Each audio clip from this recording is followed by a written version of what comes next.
Hello everyone, myself Rajneesh Kumar. I welcome you once again to the YouTube channel. Today we will discuss the chapter number 3 in English for class 8th. तो हमारी जो text book है English की कौन सी Honey due, उसका chapter number 3 हम आज discuss करेंगे। ठीक है, तो इस चैप्टर का नाम क्या है? Glimpses of the past. इसका ग्लिम्स का मतलब होता है झलक। ठीक है, तो हमारे कंट्री का जो पास्ट है, पिछले 200 सालों में क्या क्या घटित हुआ है, ठीक है, हम पे कैसे अत्याचार किए गए हैं, ठीक है, किस प्रकार से हमको दबाया गया विदेशी ताकतों के द्वारा, तो ये सब यहाँ पे डिस्कस किया जा रहा है। अलग अलग छोटे छोटे क्या है, पिक्चर के फॉर्मेट में दिया गया है। ठीक है, जैसे आप लोगों ने कॉमिक्स पढ़ी होंगी ना, इस प्रकार से पिक्चर्स के फॉर्म में पिक्टोरियल ग्लिम्पसेस है। ठीक है कि नहीं? तो देखेंगे हम क्या, तो ग्लिम्पसेस मतलब समझ में आ गया। ग्लिम्स मतलब होता है झलक। ठीक है, सो चलिए पढ़ते हैं इसको क्या है। Before you read, here are some pictorial glimpses of the history of our country. हमारे देश का जो इतिहास है, कब से कब के बीच में, 1757 से 1857 के बीच में, उसके कुछ पिक्टोरियल रिप्रेजेंटेशन है। फोटोग्राफ्स के माध्यम से कुछ हमको झलकियां दिखाई गई हैं हमारे इतिहास की। ठीक है, और 1757 से 1857 का वो दौर है जब अंग्रेजों ने धीरे धीरे हमारे देश पे व्यापार के नाम पर कब्जा कर लिया। ठीक है कि नहीं? क्या तो 1857 में एक बहुत बड़ी क्रांति भी हुई थी। ठीक है, तो उसके बारे में बाद में पढ़ेंगे हम। These pictures and speech bubble. Speech bubble मतलब क्या होता है कि किसी भी पिक्चर में कोई पर्सन दिखाया गया है, तो वो पर्सन क्या सोच रहा है, क्या बोल रहा है, वो छोटे छोटे बबल्स के रूप में वहां पे डायलॉग्स लिखे जाते हैं वहां पे। ठीक है, तो इससे हमको समझने में मदद मिलती है। ठीक है, so these speech bubbles will help clarify your understanding, ताकि आप लोगों की जो समझ है कि किन परिस्थितियों में क्या हो रहा है, क्या घटना हो रही है, और हमारा जो स्वतंत्रता की जो पहली क्रांति हुई थी, या जो पहला वॉर था इंडिपेंडेंस का, वो हुआ था 1857 की क्रांति हुई थी, जो कि बाद में अंग्रेजों के द्वारा दबा दी गई थी। उसमें सफलता हमको नहीं मिली थी। ठीक है कि नहीं? क्या तो देखते हैं ये क्या है ग्लिम्पसेस में। ओके, चलिए, तो पहला जो हमारा फोटोग्राफ है वो किसके बारे में? शहीदों के बारे में। ठीक है कि नहीं? क्या तो देखो क्या लिखा हुआ है, ये द मार्टियर्स। मार्टियर्स मतलब होता है शहीद। ठीक है, आप लोग फोटोग्राफ देखते ही पहचान जाना चाहिए आपको कि कौन कौन है यहाँ पे। ठीक है, ये हमारे देश की फेमस गायिका है लता मंगेशकर। ठीक है कि नहीं? तो उन्होंने बहुत ही एक यंग एज में एक हमारे देश के जो शहीद थे उनके याद में एक बहुत ही अच्छा गाना गाया था इन्होंने, गीत गाया था। ठीक है, दिल्ली में स्टेज पे गीत गाया था उन्होंने। ठीक, और अ, ये गीत मैं भी हिंदी में बता दूंगा कौन सा गीत है। ये जवाहरलाल नेहरू है, पंडित जवाहरलाल नेहरू, ये है लाल बहादुर शास्त्री, और ये है इंदिरा गांधी। तो फोटोग्राफ्स देखते हैं आपको पहचान में आ जाना चाहिए। तो इसका इंग्लिश वर्जन यहाँ दिया हुआ है। O my countryman, let your eyes fill with tears as you recall the sacrifices of India's martyrs. इसका मतलब क्या है? मेरे वतन के लोगों, समझ में आ गया? ओ माई कंट्री में मेरे वतन के लोगों, जरा आंख में भर लो पानी। याद आ गया आपको गीत कौन सा है? ये नॉर्मली हमारे यहाँ 15 अगस्त या 26 जनवरी के दिन अक्सर ये गीत को प्ले किया जाता है जगह जगह पे। ठीक है ना? तो let your eyes fill with tears, जरा आंख में भर लो पानी। फिर as you recall the sacrifices of India's martyrs. ठीक है, तो क्या था पूरे बोल उसके? ऐ मेरे वतन के लोगों, जरा आंख में भर लो पानी, जो शहीद हुए हैं उनकी जरा याद करो कुर्बानी। तो ये जो बोल है इसी का ये इंग्लिश ट्रांसलेशन दिया हुआ है। ठीक है, O my countryman, let your eyes fill with tears as you recall the sacrifices of India's martyrs। कि जैसे जैसे आपका शहीदों को याद करो तो आपकी आंखों में आंसू आ जाने चाहिए श्रद्धांजलि स्वरूप। ठीक है ना? चलिए अब नीचे देखते हैं और किसकी फोटोग्राफ्स वगैरह दी हुई हैं। तो इनमें से कुछ आप शायद पहचान जाओगे बहुत इजीली। ओके, तलवार लेके कौन है ये? झांसी की रानी लक्ष्मीबाई। ये कौन है? बड़ी बड़ी मूछों वाले, गोल टोपी, ये है क्या है? बाल गंगाधर तिलक, जिन्होंने क्या नारा दिया था कि स्वराज मेरा जन्म सिद्ध अधिकार है। ठीक है कि नहीं? क्या जन्म अगर मैंने लिया है इस मिट्टी में, धरती पे, तो स्वराज, फ्रीडम जो है, उससे मुझे कोई वंचित नहीं कर सकता है। ठीक है, ये है लाला लाजपत राय। ठीक है, तो ये पंजाबी, ये क्या इनको हम क्या है, पंजाब के शेर, या एक तरह से बोल सकते हैं कि क्या पंजाब केसरी के नाम से जाना जाता था इनको। ठीक है, लाला लाजपत राय। ठीक है, तो इनकी लाठी चार्ज में डेथ हो गई थी अंग्रेजों के द्वारा। ठीक, उसके बाद ये है भगत सिंह। ठीक है, इन्होंने अंग्रेजों की असेंबली में बॉम्ब फेंक दिया था। 2 और थे इनके साथ, राजगुरु और एक और उनके साथी थे, भगत सिंह, राजगुरु और सुखदेव। इन तीनों को बाद में फांसी हो गई थी, ठीक है, एक साथ। देन महात्मा गांधी जानते हो आप, यह सुभाष चंद्र बोस नेताजी के नाम से प्रसिद्ध है। ये है हमारे पहले प्रधानमंत्री पंडित जवाहरलाल नेहरू, ठीक है, सब हो गया। इनको जानते हो आप।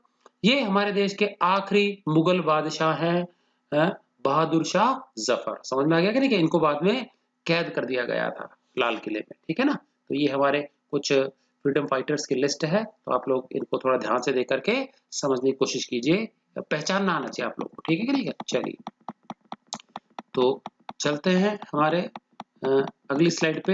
ये फर्स्ट हमने देख लिया था, वो गाने के बारे में था, ठीक, शहीदों के बारे में, शहीदों को याद स्वरूप वो गाना दिया गया था। अगला हमारा क्या है, द कंपनीज कॉन्क्वेस्ट। कॉन्क्वेस्ट होता है जीत, अधिकार कर लेना, और कंपनी यहाँ मतलब है ईस्ट इंडिया कंपनी के बारे में बात हो रही है। अंग्रेज जब हमारे देश में आए थे तो क्या हुआ था, वो एक कंपनी के रूप में आए थे, ईस्ट इंडिया कंपनी के नाम से आए थे, ठीक है। और उन्होंने जो हमारे भारत का जो ईस्टर्न इलाका है वहां पे धीरे धीरे कब्जा करना स्टार्ट कर लिया था, ठीक है। तो 1765 में ये हमारे देश का जो मैप है ये दिखाया गया है कि कितने कब्जे, पिंक वाला जो इलाका है वो ब्रिटिश टेरिटरी थी, और जो हमारे भारतीय राजा रजवाड़े थे उनके कब्जे में जो इलाका है ये येलो कलर वाला इलाका है, ठीक है ना। सो देखो, विद इट्स सुपीरियर वेपन्स, अंग्रेज जो जब आए यहाँ पे अपनी कंपनी लेके व्यापार करने के नाम पे आए थे, तो अपने साथ बहुत ही उन्नत हथियार लेके आए। सुपीरियर वेपन्स मतलब बंदूकें, उन्नत हथियार लेके आए, तोपे लेके आए। The British East India Company was extending its power in 18th century India। तो 1700 से 1800 के बीच में धीरे धीरे अपनी शक्ति में वृद्धि करते गए, बढ़ाते गए, और धीरे धीरे भारत के अलग अलग हिस्सों पे एक एक करके कब्जा करते गए, ठीक है कि नहीं का। और जो भारतीय राजे रजवाड़े थे वो बड़े ही क्या है, शॉर्ट साइटेड थे, मतलब समझ में आ गया, उनकी सोच बहुत ही छोटी थी, वो दूर तक नहीं देख पाते थे वो, ठीक है कि नहीं, क्या नहीं देख पाते थे, उनको क्या है, बहुत ज्यादा भविष्य में नहीं झांक पाते थे कि आगे इससे हमारा ही नुकसान होगा, ठीक है। एक दूसरे के खिलाफ लड़ते रहते थे ये, ठीक है। तो देखो ये एक राजा क्या सोच रहा है, देखो दैट अपस्टार्ट राजा, ये किसी दूसरे राजा के बारे में बुरा सोच रहा है कि देखो वो राजा दूसरा जो है, अपस्टार्ट राजा मतलब कि दूसरा राजा जो है उसको कैसे हराया जाए, कैसे उनको नीचा दिखाया जाए, कैसे उसको कब्जा कर लिया जाए अंग्रेजों की मदद से। तो call the English merchants, they will help me to defeat him, ठीक है। तो एक राजा दूसरे राजा को, अपने देश के ही राजा को हराने के लिए किसका सहारा लेता था, उसमें अंग्रेजों का सहारा लेता था। तो इनको अंग्रेज अपने दोस्त रखते थे, ठीक है। The people had no peace due to such constant fights. इस प्रकार के आपस में मतभेद होते रहते थे राजाओं के बीच में, कोई किसी के खिलाफ लड़ रहा है, कोई किसी के खिलाफ लड़ रहा है, और समय समय पे कोई अंग्रेजों की मदद लेता था, और अंग्रेजों को उसके बदले में मुंह मांगी पैसे दिए जाते थे, ठीक है। तो इससे उनको बहुत ज्यादा लाभ और मुनाफा होता था, ठीक है। और यहाँ पे जो हमारे इंडियन जो राजे रजवाड़े थे वो उलझे रहते थे लड़ाई झगड़े में, ठीक है कि नहीं क्या। तो अब क्या, धीरे धीरे इस प्रकार से हमारा देश काफी कमजोर हो गया, कोई किसी का साथ नहीं देता था, और अंग्रेजों ने क्या धीरे धीरे पूरे राज्य, पूरे देश पे कब्जा कर लिया। द राइवलरीज, राइवलरी होती है छोटे छोटे आपस में मतभेद होते हैं ना, झगड़े होते हैं, राइवलरीज मतलब झगड़े मतभेद।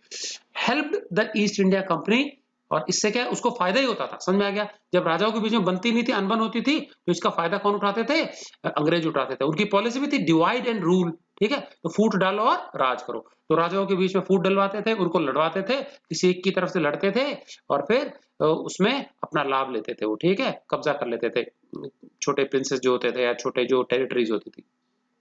The rivalries helped the East India Company and it could easily subdue Indian princes one by one। एक एक करके उन्होंने जो भारतीय राजे थे, राजे लोग, उन पे धीरे धीरे उन पे अधिकार कर लिया, उनके राज्य छीन लिए, कब्जा कर लिया, ठीक है। उसके बाद क्या, a far seeing ruler like the brave Tipu of Mysore. Tipu Sultan का नाम आप लोगों ने सुना होगा, सीरियल आता था पहले, ठीक है कि नहीं क्या। तो एक बहुत ही बहादुर जो है क्या थे, रूलर थे मैसूर के, बेंगलोर में, कर्नाटका के, ठीक है कि नहीं क्या, टीपू सुल्तान। उन्होंने अपनी अंतिम श्वास तक, जब तक मृत्यु को प्राप्त हुई तब तक क्या है, अंग्रेजों के आगे घुटने नहीं टेके और अपने राज्य को उनसे बचाए रखा, और अंततः वीर गति को प्राप्त हुए। तो उन्होंने क्या, कभी भी अंग्रेजों के साथ संधि नहीं की, ठीक है कि नहीं क्या, कभी भी उनसे हाथ नहीं मिला, हमेशा उनसे क्या है, लड़ते ही रहे, ठीक है, जब तक कि ये अंत समय तक ये क्या है, शहीद नहीं हो गए, ठीक। चलिए उसके बाद देख लेते हैं आगे और क्या, यहाँ की प्रजा के बारे में, प्रजा जो है वो अंग्रेजों के बारे में क्या सोचती थी, अपने देश के बारे में क्या सोचती थी, तो उनके बारे में है कुछ यहाँ पे, ठीक है। How did Indians react to this conquest. जैसे जैसे अंग्रेज हमारे देश के अलग अलग हिस्सों को जीतते जाते थे, तो लोगों का क्या सोचना था देखो, thank God there is peace in the country now. तो लोग क्या सोचते थे कि अंग्रेज जब किसी की मदद करके दूसरे राजा को हरा देते थे, कब्जा कर लेते थे, तो लड़ाई झगड़े, इनको लगता था कि लड़ाई झगड़े बंद हो रहे हैं, सब जगह पीस है, वॉर नहीं होगा, कोई लूटेगा नहीं, ठग वगैरह क्या है, लोगों को लूटेंगे नहीं। तो उनको लगता था कि अंग्रेज उनको बचाएंगे, उनके रक्षक हैं। Thank God there is peace in the country now, कि अब क्या है, शांति हो गई है, नो मोर वॉर्स, कोई अभी युद्ध नहीं होगा, नो लूटिंग बाय ठग्स, कोई ठग क्या लूट नहीं पाएंगे लोगों को। It is God who sent the British, और इनको ऐसा लगता था कि भगवान ने ही ब्रिटिशर्स को मसीहा बना करके भेजा है उनका, ठीक है कि नहीं क्या। Our destiny is linked with them, और इनको लगता था कि हमारा भाग्य जो है उनके साथ ही जुड़ा हुआ है, अंग्रेजों के साथ में, ठीक है। और यहाँ पे कुछ और भी लोग हैं जो क्या सोच रहे हैं देखो, the white man has killed और डिथ्रोन्ड आवर किंग्स। इनको लगता था कि जो गोरे लोग हैं जो बाहर से आए हैं, इन्होंने हमारे राजा को मार दिया या फिर उनको सिंहासन से उतार के उनके राज्य पे कब्जा कर लिया है, कुछ ऐसे भी सोचते थे।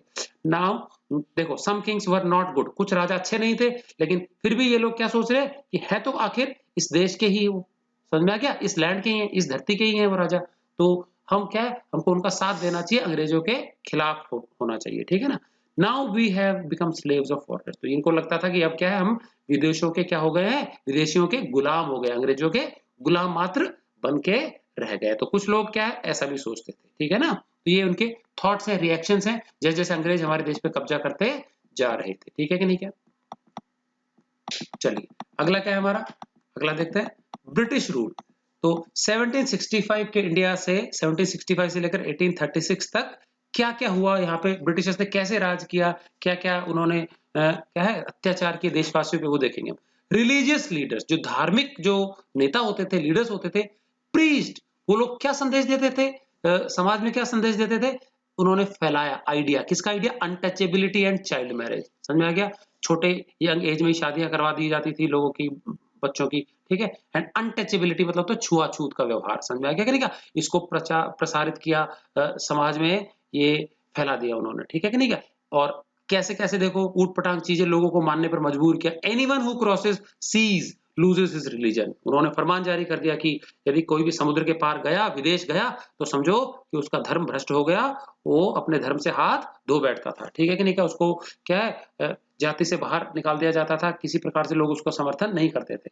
All the misery in the world is due to women, और कई लोग ऐसे भी प्रीच करते थे कि क्या है, ऐसे भी उपदेश देते थे कि जितना भी कष्ट है, दुख है, संकट है संसार में, वो सब महिलाओं के कारण है, औरतों के कारण है, ठीक है, ऐसा भी लोग मानते थे, ठीक है उस समय। देन उसके बाद आगे देखते हैं क्या लिखा है। The truth was that Indians had lost self respect, और सच्चाई ये थी कि जो भारतीय लोग थे उन्होंने एक तरह से अपना आत्मसम्मान, स्वाभिमान खो दिया था, समझ में आ गया, आत्मसम्मान खो दिया था। द ब्रिटिश स्कॉर्न्ड देम, और जो अंग्रेज थे ना, जब चाहे उनके साथ बुरा बर्ताव करते थे, उनको नीचा दिखाते थे, समझ में आ गया कि नहीं क्या, उनको नीचा दिखाते थे, उनके साथ बुरा बर्ताव करते थे। तो स्कॉर्न मतलब होता है उनका अपमान करना, उनको अपमानित करते थे समय समय पे, ठीक है कि नहीं क्या। द नेटिव्स, तो नेटिव्स का मतलब होता है यहाँ के रहने वाले लोग, मतलब Indians. The natives are unworthy, तो देखो दो अंग्रेज कैसे बात कर रहे हैं आपस में। The natives are unworthy of trust, कहता है कि ये भरोसे के लायक नहीं है यहाँ के लोग बिल्कुल भी। इनकेपेबल ऑफ ऑनेस्टी, और ईमानदारी जैसा गुण तो इनमें है ही नहीं, समझ में आएगा, बेईमान है सारे के सारे, ये आपस में ऐसे बात कर रहे हैं। और जबकि इनका जो सेवक है ये इंडियन, ये क्या बोल रहा है, ट्रू, बहुत सही है बिल्कुल। तो देखो हाँ में हाँ मिला रहा है, जी हजूरी कर रहा है, ट्रू योर ऑनर, आप बिल्कुल सही कह रहे हैं, बट आई एम ऑनेस्ट, लेकिन मैं ईमानदार हूँ। खुद के बारे में कह रहा है मैं ईमानदार हूँ, लेकिन बाकी सारे देशवासी बेईमान है, भारतीय बेईमान है। देखो हाँ में हाँ मिला रहा है ये भी, ठीक है। बीइंग मर्चेंट्स, और क्योंकि व्यापारी थे, और व्यापारी को क्या होता है, अपना लाभ सबसे ज्यादा चाहिए होता है। The British wanted quick profits, उनको ज्यादा से ज्यादा मुनाफा चाहिए होता था, ठीक है। और इसके लिए क्या उन्होंने भारी भरकम टैक्स लगा दिए। The heavy taxes force farmers to abandon their fields, और जो भारी भरकम टैक्स लगाने के बाद में जो है किसान जो होते थे उनको अपने खेतों को छोड़ करके भागना पड़ता था, क्योंकि खेतों में इतनी फसल होती थी, कर्जे के नीचे दब जाते थे और टैक्स नहीं चुका पाते थे, तो उनकी खूब पिटाई होती थी, जेलों में बंद कर दिया जाता था। देखो but your men are taking all my crop, देखो किसान है वो क्या बोल रहा है अंग्रेजों को कि आपके व्यक्ति क्या है, मेरी सारी की सारी फसल ले जा रहे हैं। और इसके बावजूद भी देखो अंग्रेज क्या कह रहा है, you are still in arrears, कि अभी भी क्या है, तुम पर कर्जा बाकी है, टैक्स अभी भी तुमने पहले का ही नहीं चुकाया है, ये चुकाने के बाद भी और चुकाना है तुमको।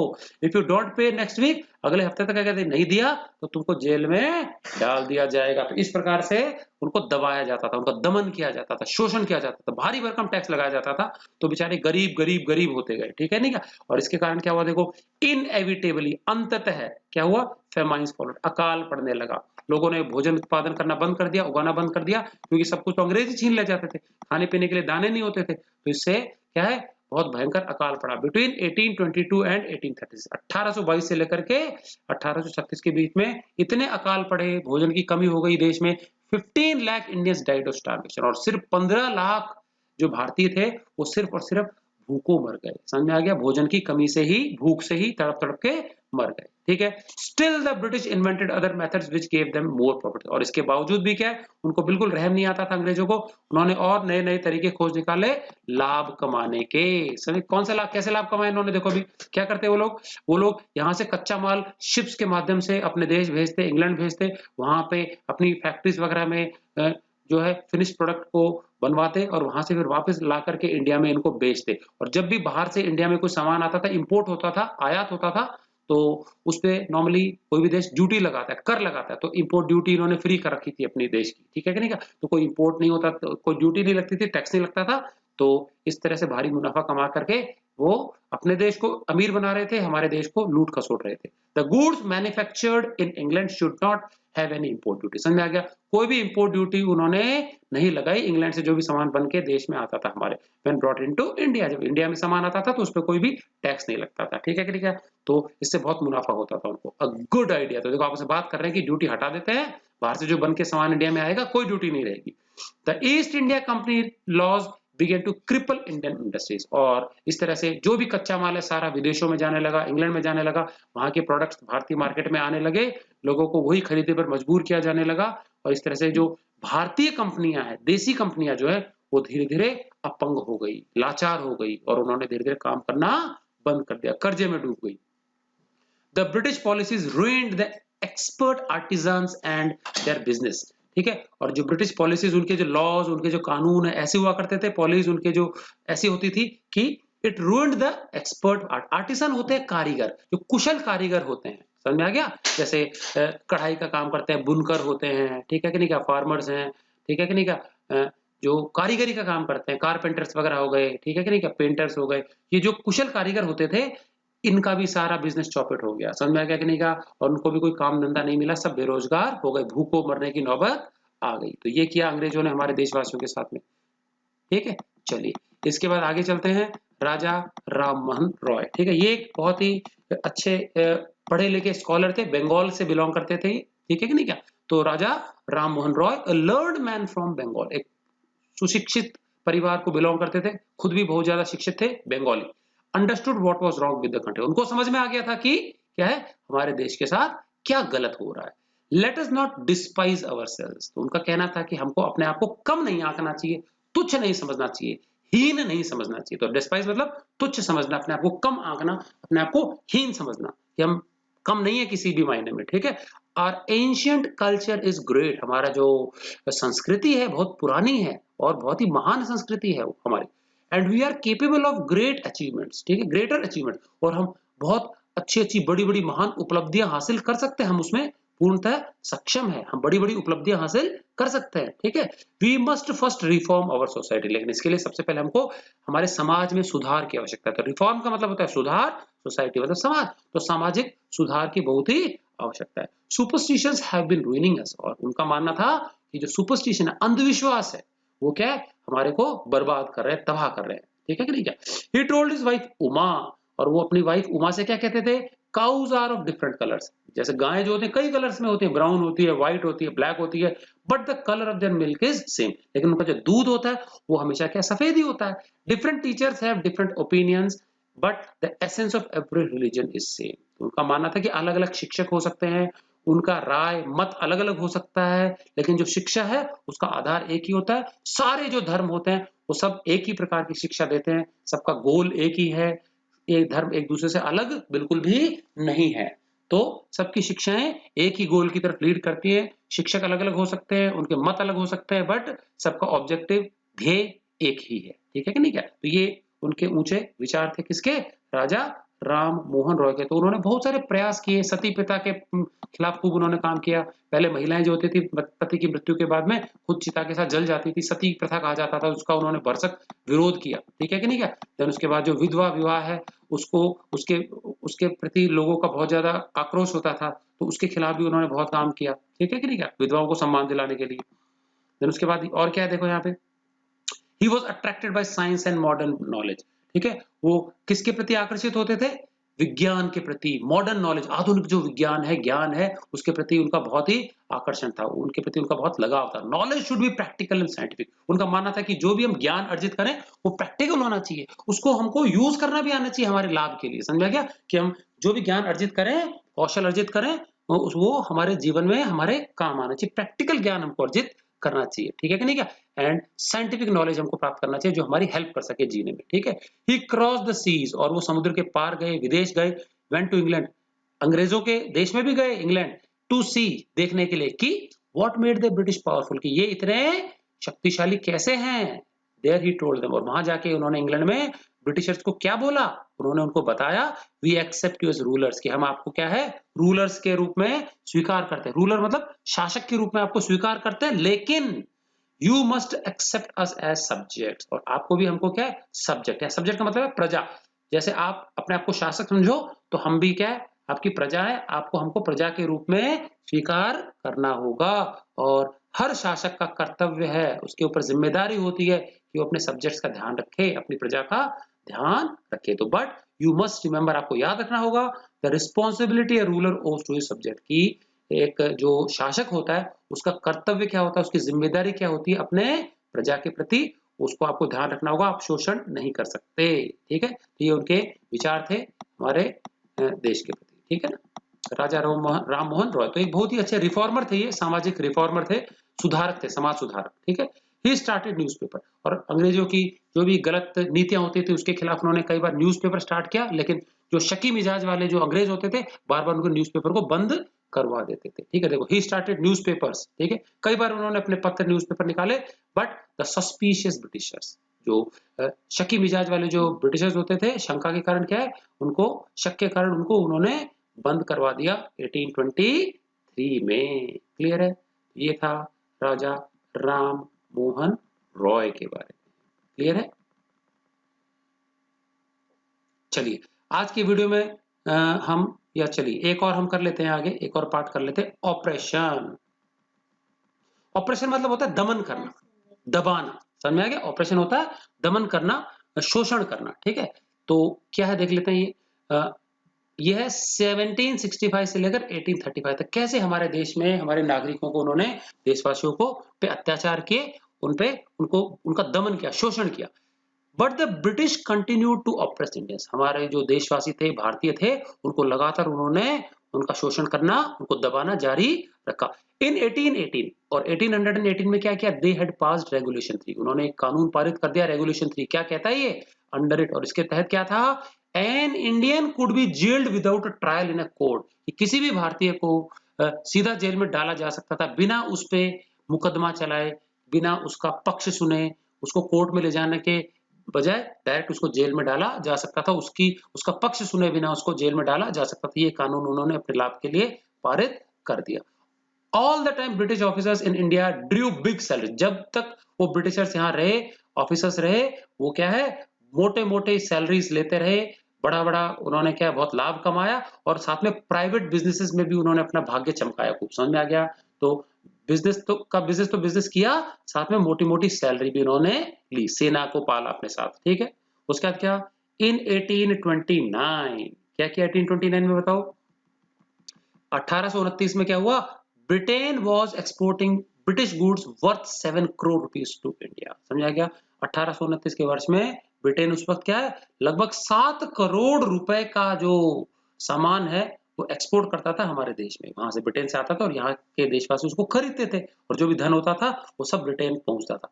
पूरा लाभ किसको मिलता था, ये ब्रिटेन को मिलता था, ठीक है कि नहीं क्या। चलिए उसके बाद एक और काम देख लेते हैं, ये क्या हुआ, देखो यहाँ पे उस समय जो गवर्नर थे यहाँ, गवर्नर जनरल बेंटिंग रिपोर्टेड, तो उन्होंने अपने होम मतलब इंग्लैंड में क्या रिपोर्ट किया महारानी को, the bones of cotton weavers are bleaching the plains of India, तो उन्होंने क्या कहा कि यहाँ के जो कपास उगाने वाले जो क्या है, कौन है, फार्मर्स है ना। एक तरह से हमने उनकी कमर तोड़ दी है। अब उनकी हड्डियां जो हो रही है, यहाँ के जो मैदान है उनको उपजाऊ बना रही है। मतलब उन्होंने यहाँ के कॉटन इंडस्ट्री को पूरी तरह से बर्बाद कर दिया। समझ में आ गया। लोग पहले जो कपास उगाते थे, कपास से सूती काटते थे, चरखा चलाते थे, और हथकरघा से फिर जो भी क्या यहाँ पे जो खादी और ये सब का काम होता था, उसको पूरी तरीके से क्या करवा दिया इन्होंने, बंद करवा दिया। और जो वहाँ का बना हुआ सस्ता फैब्रिक है, कॉटन के जो कपड़े हैं, इंग्लैंड से होकर के बन करके तैयार होके आते थे, तो यहाँ पे इनका पूरा का पूरा जो धंधा है चौपट कर दिया, और ये भूखे मरने पर मजबूर हो गए। तो ये देखो, ये जुलाहे हैं जो कपड़ा से कपड़े का काम करते थे, बिल्कुल खाली बैठे, चरखे इनके कुछ नहीं चल रहे हैं। तो इसका मतलब समझेगा, ब्लीच करने का मतलब होता है खेतों में खाद के रूप में उनकी हड्डियां बिखरी पड़ी हैं, कह रहे हैं the bones of cotton weavers, जो कॉटन का काम करते हैं, बुनकर जो होते हैं, they are bleaching the plains of India. हमारे इंडिया की जो मैदानी भाग है, वहां पे उनकी हड्डियां क्या है, ब्लीच कर रही हैं उन खेतों को, और नरिश कर रही हैं। ठीक है। The British prospered on the companies लूट, और जैसे जैसे कंपनी लूट मचाती हमारे देश में टैक्सेस के नाम पे, और वैसे वैसे क्या है, जो इंग्लैंड था या जो इंग्लिश इंडस्ट्रीज थी, ब्रिटिश इंडस्ट्रीज थी, वो फलती फूलती गई, वो समृद्ध होते गई, और हमारा देश जो होता है वो डूबता गया। ठीक है कि नहीं। The companies loot while Indian industries began to die, तो हमारे जो देश की जो इंडस्ट्रीज हैं वो धीरे धीरे नष्ट हो गई, खत्म हो गई, समाप्त हो गई, और ब्रिटिशर्स ने क्या है, खूब पैसा लूटा, धन लूटा हमारे देश से। तो पहले हमारे देश को सोने की चिड़िया कहा जाता था, लेकिन इन्होंने बिल्कुल दरिद्र गरीब हमारे देश को बना दिया। ठीक है। तो बच्चों, ये शुरू के 5 पार्ट्स हमने डिस्कस किए हैं।